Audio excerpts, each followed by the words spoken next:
I'm Sheriff Marco Lopez with the Osceola County Sheriff's Office, and I just want to thank you all for being here today to cover this tragedy. Today at about 7:30 in the morning, members of the Osceola County Sheriff's Office were dispatched to Crosley Avenue in reference to Med-No Vitals calls for service. Upon their arrival, deputies saw a white male juvenile laying face up in the bed who was confirmed to be deceased. While on scene, Osceola County Fire Rescue crew members advised that a female subject, who was later identified as Jasmine Kennedy, 12/31/85, suspect, spontaneously stated that she killed her son. According to our deputies, she had been choking him on the bed. The victim is a 13-year-old boy, and he is now deceased. The suspect is cooperating with the investigation, and it's ongoing. She is cooperating, and we're still trying to put all this together. It also appears to be an isolated incident, and we're going to continue to update you as the investigation unfolds. As of right now, I'm going to give you the charges. We're going to charge her with domestic battery by strangulation, child neglect, and aggravated child abuse. Now I'm going to go ahead and say this. Where's my Spanish? Okay.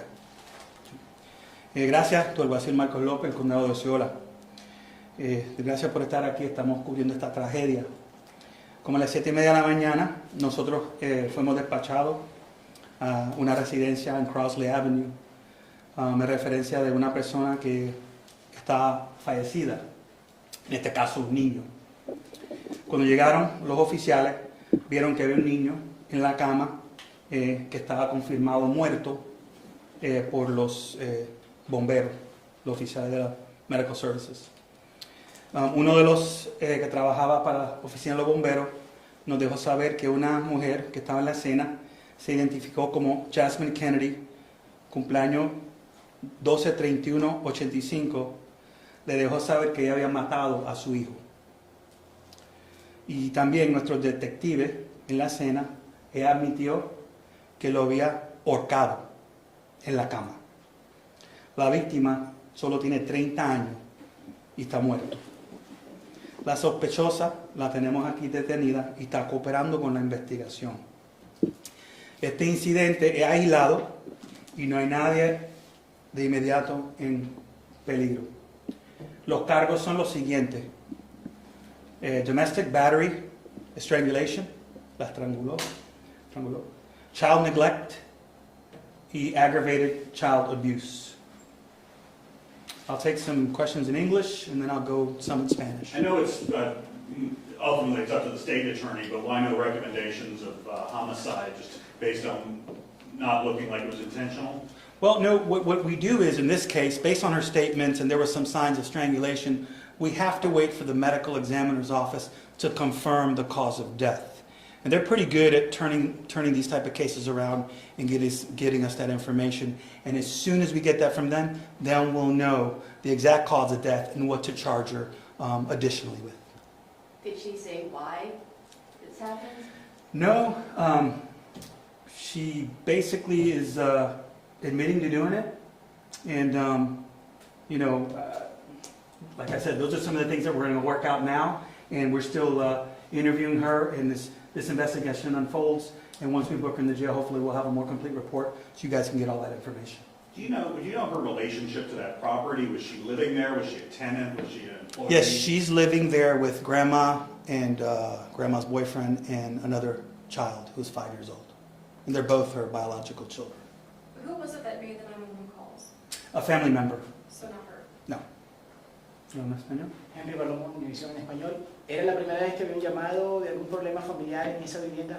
Habíamos respondido a la casa, pero estamos todavía investigando eso, pero no tiene nada que ver con ella golpeando a los niños. Is there a history of mental health? Hold on, I'm going to do another Spanish one. Ok, el móvil que se maneja hasta el momento. Y si nos repite la edad, digo 30 años en español. Ella nació en el 85, el niño solo tiene 13 años. Todavía estamos tratando de establecer el motivo. Ella solo está admitiendo que lo mató y está cooperando con los detectives y estamos ahora en ese proceso.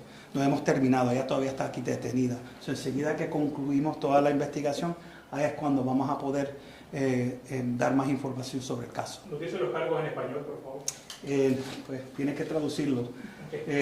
Estrangulación doméstico, no sé cómo se acaba de decir, child neglect y el aggravated child abuse, o sea que agredió al niño.